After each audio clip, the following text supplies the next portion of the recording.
Vice chancellor, vice chairman, registrar, deans, faculty members అందరికీ మరీ ముఖ్యంగా మా మీద చాలా నమ్మకంతో, మా సంస్థ మీద చాలా నమ్మకంతో మీ బిడ్డల్ని ఇక్కడ చేర్చినందుకు తల్లిదండ్రులందరికీ నా హృదయపూర్వక నమస్సులు, కృతజ్ఞతలు.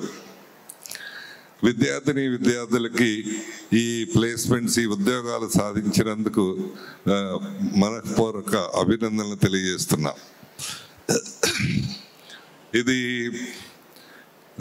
ఇప్పుడే చెప్పారు, 4 సంవత్సరాల కిందట మీరు ఇక్కడికి ఎట్లా వచ్చారు అంటే, మా అబ్బాయికి ఎంసెట్లో ఒక మాదిరి ర్యాంక్ వచ్చింది, మంచి కాలేజీలో రాదు, అట్లానే ఒక మాదిరి మార్కులు వచ్చినాయి, వీడి భవిష్యత్తు ఎట్లా ఉంటుంది, ఏమవుతుంది, బాగా అవుతుందా లేదా, ఎట్లా అవుతుంది అని ఇక్కడికి వచ్చారు. అట్లా కొద్దిగా అనుమానంగా, కొంచెం సంశయంగా, కొంచెం భయంగా అన్ని కలగలిపి ఇక్కడికి వచ్చారు. అప్పుడు వస్తే అంతా అడ్మిషన్ అయిన తర్వాత మొదలు పెట్టినప్పుడు నేను చెప్పాను, మీరేమీ ఆందోళన పడబాకండి, మేము ఇట్లా వీళ్ళని మంచిగా తీర్చిదిద్దుతాము అని. అయితే మీరు అప్పుడు ఏమనుకొని ఉంటారంటే, ఈయన కాలేజీలో చేర్చాం కాబట్టి, ఈయన మాట్లాడాలి కాబట్టి ఇట్లా మాట్లాడారు అనుకొని ఉంటారు. కానీ అది పూర్తిగా 100% నిజం చేయగలిగాం. మీ అందరి సహకారంతో, సహాయ సహకారాలతో, అధ్యాపకుల కృషితో, అన్ని విద్యార్థుల కృషితో మేము ఏం చెప్పామో అది సాధ్యమయ్యేటట్టు చేసాం. అది వీలైంది. ఇంత రెసిషన్ ఉన్న టైంలో చాలా కాలేజీలో 30-40% ఉన్న పరిస్థితుల్లో, చాలా యూనివర్సిటీలో కూడా అదే రకంగా ఉన్న పరిస్థితుల్లో ఇక్కడ ఇప్పటికే 85%, 86% ఉద్యోగాలు సాధించారు. అవి కూడా చాలా మంచి ఉద్యోగాలు సాధించారు అని తెలియజేయటానికి మీ నమ్మకం, మా అధ్యాపకులు, పిల్లలు కృషి అంతా కలిసి ఇది సాధ్యమైందని తెలియజేయటానికి చాలా సంతోషంగా ఉంది. ఇది అప్పుడు విన్నారు శ్రద్ధగా, కానీ పూర్తిగా నమ్ముండరు. చెప్తున్నారు ఇది సాధ్యమవుద్దా, మా వాడికేమో 40,000 ర్యాంకో 50,000 ర్యాంక్ వచ్చింది ఎంసెట్లో, మొన్నటిదాకా చాలా బాధపడిపోయాం, లేకపోతే 75% ఇంటర్మీడియట్లో వచ్చింది, చాలా బాధపడిపోయాం, వీడు యావరేజ్గా ఉన్నాడు, ఇది ఏమవుతుంది అనేది మీకు చాలా భయంగా ఉండింది. కానీ ఇప్పుడు ఆ భయాలన్నీ పోగొట్టి ఉద్యోగాలు సాధించడానికి ఈ పిల్లల్ని ఇట్లా తయారు చేశాం. ఏం చేసాము ఇట్లా తయారు చేయటానికంటే, అప్పుడు చెప్పిందే, బాగా చదువు చెప్పడంతో పాటు మంచి విభిన్నంగా చదువు చెప్పడంతో పాటు మిగతా అన్ని అంశాలు, కమ్యూనికేషన్ స్కిల్స్ కానీ, లేకపోతే వాళ్ళ వ్యక్తిత్వ నిర్మాణం కానీ, ఇంకా అనేక అంశాల్లో ప్రత్యేకమైన కోర్సులు నిర్వహించడం కానీ, ఇవన్నీ చేయటం వల్ల ఇక్కడే సాధ్యమైంది. ఇవన్నీ చేయటం వల్ల ఇంతమందికి ఒక మాదిరి స్టూడెంట్ అనుకున్నాడికి కూడా ఉద్యోగం వచ్చింది. దట్ ఈస్ అది చేయగలిగినందుకు చాలా సంతోషంగా ఉంది. విద్యార్థులకు మరీ అభినందనలు చేయటం, ఎందుకంటే వాళ్ళు కూడా మేము చేసిందంతా యాక్సెప్ట్ చేసి గొప్పగా చేశారు. ఇదంతా విద్యార్థుల సహాయ సహకారాలు, వాళ్ళ సరిగ్గా అర్థం చేసుకోకపోతే చేయగలిగిందే లేదు. ఈ 4 ఏళ్లలో ఒక్క ఇష్యూ కూడా, ఒక్క ఇబ్బంది కూడా యూనివర్సిటీలో లేదు.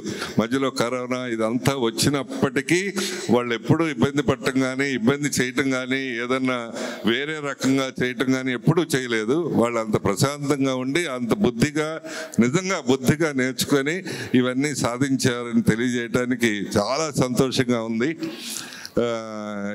మరోసారి విద్యార్థులందరికీ నా హృదయపూర్వక అభినందనలు, తల్లిదండ్రులందరికీ హృదయపూర్వక కృతజ్ఞతలు.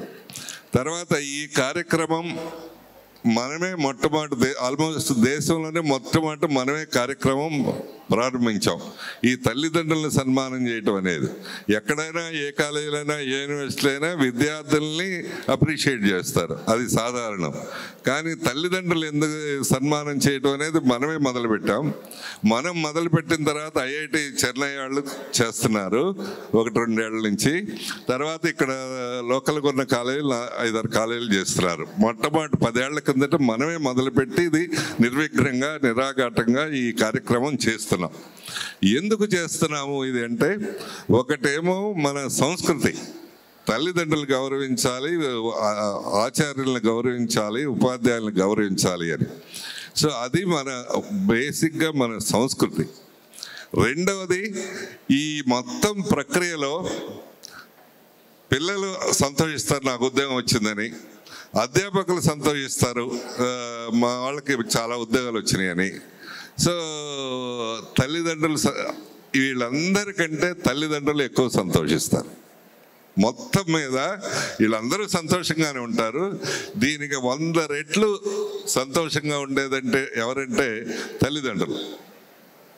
అంతే, అది దాంట్లో తిరిగిలేదు.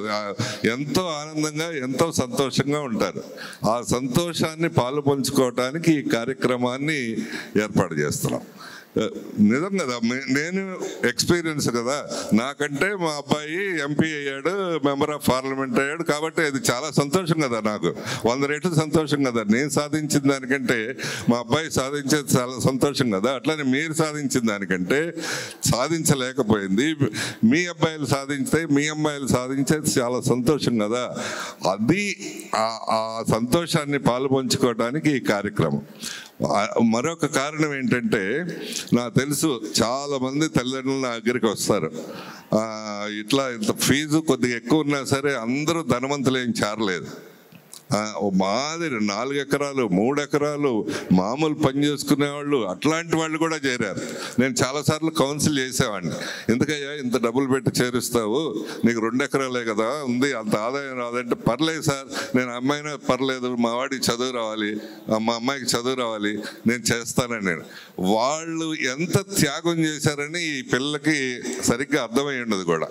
వాళ్ళు ఎంత త్యాగం చేసి ఉంటారంటే, వాళ్ళు సంవత్సరం అంతా 2 జతలతో జరుపుకొని వీళ్ళకి మాత్రం 4 జతలు బట్టలు కుట్టించుంటారు. వాళ్ళంతా ఒక కూరతో తిని రోజు వీళ్ళకి 2 కూరలు 3 కూరలు పెట్టి పంపించుంటారు. వాళ్ళందరూ మామూలు ఖర్చులన్నీ ఆపుకొని వీళ్ళ ఫీజులు కట్టి ఉంటారు. అది అసలు తీర్చలేని రుణం ఈ పిల్లలకి కానీ ఎవరికైనా కానీ. సో అది ఆ త్యాగాన్ని గుర్తు చేయటం కోసం, ఈ సంతోషాన్ని పంచుకోవటం కోసం ఈ కార్యక్రమం ప్రతి సంవత్సరం నిర్వహిస్తున్నాం. ఇది బ్రహ్మాండంగా అవుతుంది, చాలా బాగా గ్రాండ్గా సంతోషంగా అవుతుంది. మీ అందరి సహాయ సహకారాలకి మరీ మరీ ధన్యవాదాలు. తర్వాత ఇప్పుడు పిల్లలుగా ఏం చేయాలి, మీకు ఒకసారి చెప్పాను నేను, కొంతమంది అప్పటికే మధ్యలో చెప్పాను, మళ్ళీ ఇంకోసారి గుర్తు చేస్తా, మళ్ళీ మిగతా వాళ్ళకి కూడా అది తెలిస్తే మంచిది. మీరు 3-4 చేయాలి. ఒకటి,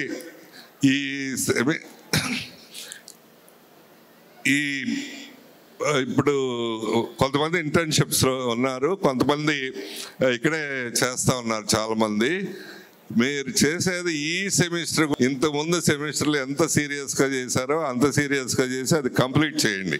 అంటే ఇంతకుముందు అంతా 85% ఉండి ఇక్కడ 60% లాస్ట్ సెమిస్టర్ జారిపోతే కంపెనీ వాళ్ళకి తెలుస్తుంది, మీరు ఓకే ఈ అబ్బాయి మానిటరింగ్ ఉంటేనే సరిగ్గా చదువుతాడు, లేకపోతే సరిగ్గా పని చేయడం అనమాట అని.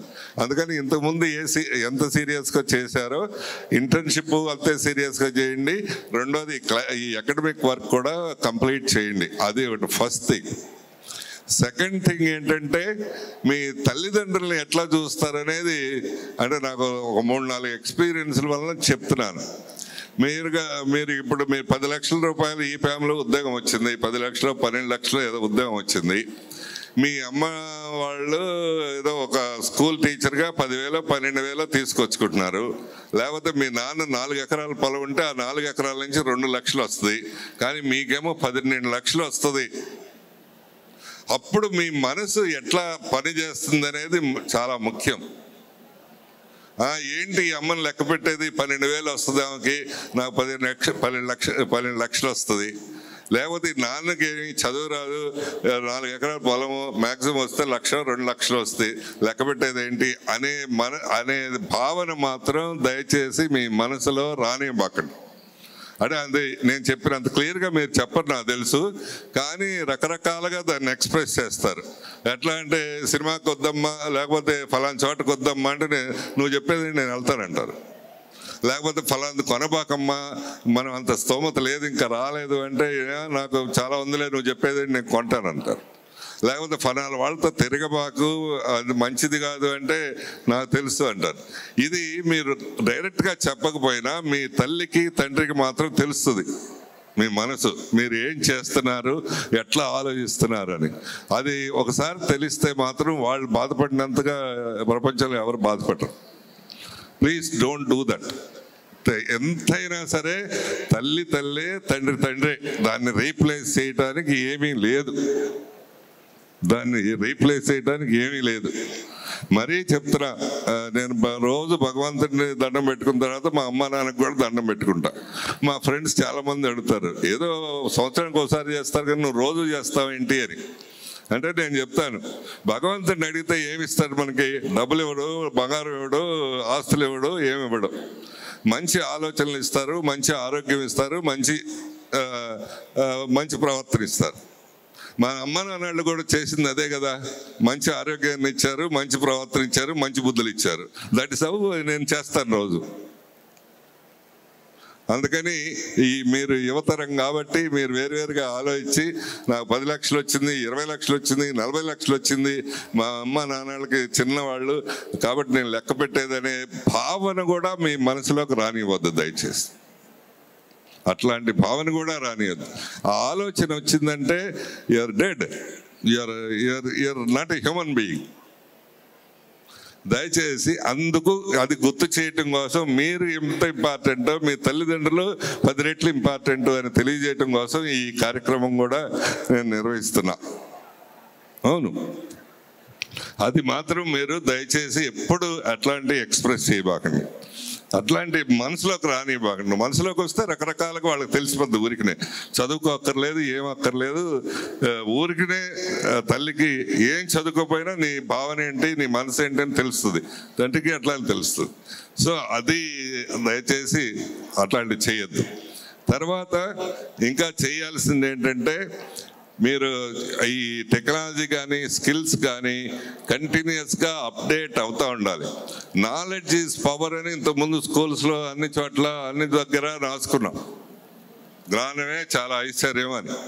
కానీ it has no more value as such. ఎందుకంటే జ్ఞానం ఏ సెల్ ఫోన్లో ఏ కంప్యూటర్ అయినా అవైలబుల్గా ఉంది. బట్ ఇప్పుడు ఏంటి చదువు, నిజమైన చదువు అంటే జ్ఞానం ఉండటం కాదు, మీ కొత్త విషయాల్ని నేర్చుకునే సామర్థ్యం ఉండటం, అది నిజమైన చదువు. అది అప్డేట్ అవటం అంటే. అదే కృష్ణ కూడా చెప్పాడు ఇప్పుడే. సో అది అప్డేట్ అవటం అంటే that is the really. So it is not the information what you possess. మీకు ఎంత జ్ఞానం ఉంది అనేది కాదు ఇంపార్టెంట్, ఎంత తొందరగా నేర్చుకోకుంటారు అనేది education. That is what the company is expecting you. ఎంత ఫాస్ట్గా నేర్చుకుంటున్నారు, ఎంత ఫాస్ట్గా అడాప్ట్ అవుతారు, that is what is expected from you. Not only for the companies, the whole world is expecting you that. You have to ఫాస్ట్గా adapt అయిపోవాలి, ఫాస్ట్గా change అవ్వాలి, ఫాస్ట్గా నేర్చుకోవాలి. సో అది అవుతుంది.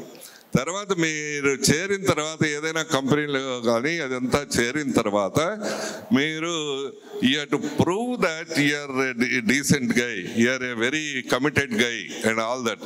ఏదో వాళ్ళు ఉద్యోగం ఇస్తున్నారు, చేయమన్నారు, 8 to 4 ఏదో చేయమన్నారు, చేస్తున్నామని కాకుండా whether the task is completed or not. ఆ టైం కాకుండా మీ టాస్క్ కంప్లీట్ అయిందా లేదా, మీకు ఇచ్చిన టాస్క్ కంప్లీట్ అయిందా లేదా. If you already completed the task, how you are going to help the other people, the company, అది కొంచెం ఆలోచించండి. అప్పుడు ఓవర్ ఏ టైం ఇమ్మీడియట్గా ఒకసారి చేస్తే గుర్తుపట్టరు, కానీ చాలా సార్లు చేస్తే అట్లా మీకు వాళ్ళు గుర్తుపడతారు. అట్లానే గ్రోత్ కూడా చాలా బ్రహ్మాండంగా ఉంటుంది. ఇమాన్యుయల్ గారు కానీ ప్రశాంత్ గారు కానీ అట్లానే గ్రో అయ్యి ఉంటారు. They are committed to a company and its growth. So ఎప్పుడు మీకు స్లోగన్ ఇవ్వాలంటే ఏం ఉండాలి అంటే, లైఫ్లో కానీ బిజినెస్లో కానీ వీ హ్యావ్ టు గ్రో అనేది తప్పు. We have to grow along with the growth of the company. About others. మనం ఒక్కడే పెరగాలంటే మనం పెరగం. మనం పక్కన వాళ్ళతో కలిసి పెరగాలంటే అది గ్రోత్ అంటే. అప్పుడు మీరు గ్రో అవటానికి వీలవుతుంది. సో అది మీరు అంటే నేను ఇప్పుడే అడుగుతున్నాను ఇక్కడికి వచ్చే ముందు, సరే మా వాళ్ళు చేస్తున్నారు కదా, ఇంతకుముందు వాళ్ళు కూడా ఫీడ్బ్యాక్ ఏంటి అని, వాళ్ళు ఎట్లా చేస్తున్నారు, వాళ్ళకి ఏమైనా నాలెడ్జ్ గ్యాప్స్ ఉన్నాయా, వాళ్ళకి ఏమైనా స్కిల్ గ్యాప్స్ ఉన్నాయా, ఇంకా ఏమన్నా బిహేవియరల్ ప్రాబ్లమ్స్ ఉన్నాయా అని అడుగుతున్నాను. అది వాళ్ళు ఇంకా చూసినట్లేరు. We are going to ask them continuously about your performance, about your competency and all these things. So అది మీకే మంచిది. అది మీరు ఏదో 10 లక్షలు వచ్చిందంటే ఆ 10 లక్షలతో ఆగిపోతే ఏముండదు. నెక్స్ట్ 3-4 ఇయర్స్లో మీరు 20 లక్షలకు వెళ్ళాలి, 30 లక్షలకు వెళ్ళాలి, అట్లా వెళ్ళాలి. అది అది ఎప్పుడు సాధ్యమవుతుందంటే yes it is possible only with when you are showing commitment at every phase. వాళ్ళు అడగకుండానే పనిచేసి టైం లైన్ మెయింటైన్ చేసి అన్నీ చేస్తే అవుతుంది. అండ్ ఫోర్త్ ఇష్యూ ఏంటంటే కొద్ది మందికి ఒక సుమారు నాకు తెలిసి ఒక 80-90 మందికి కొంచెం తక్కువ జాబ్స్ వచ్చి ఉంటాయి, చిన్న కంపెనీలో వచ్చి ఉంటాయి. అంటే ఒక 3 లక్షలు 2.5 లక్షలు కూడా సివిల్ వాళ్ళకి అట్లా వచ్చి ఉంటాయి. మీరు ఈ 2.5 లక్షల రూపాయలకి ఏం చేస్తాము, ఏం వెళ్తాము, మనకు ఉండడానికి తినడానికి సరిపోద్దా లేదా అట్లా అనుకోబాకండి. చిన్న కంపెనీల్లో ఎప్పుడు ఆ ముందు అట్లా ఉంటుంది, కానీ అడ్వాంటేజ్ చాలా ఉంటుంది, చాలా లెర్నింగ్ ఉంటుంది. ఉదాహరణకి మీరు టీసీఎస్లోనో ఇన్ఫోసిస్లోనో వచ్చింది, పెద్ద కంపెనీ గొప్పగా ఉంది, అదంతా మిమ్మల్ని ఏం చేస్తారంటే కొన్ని రోజులు బెంచ్ మీద పెడతారు, రిజర్వ్లో పెడతారు. అయిన తర్వాత కూడా ఆ పొజిషన్ అయిన తర్వాత కూడా ఒక చిన్న మాడ్యూల్ ఇస్తారు. ఆ మాడ్యూల్ మాత్రమే తెలుస్తుంది, ఆ ఒక్క పార్ట్ మాత్రమే తెలుస్తుంది.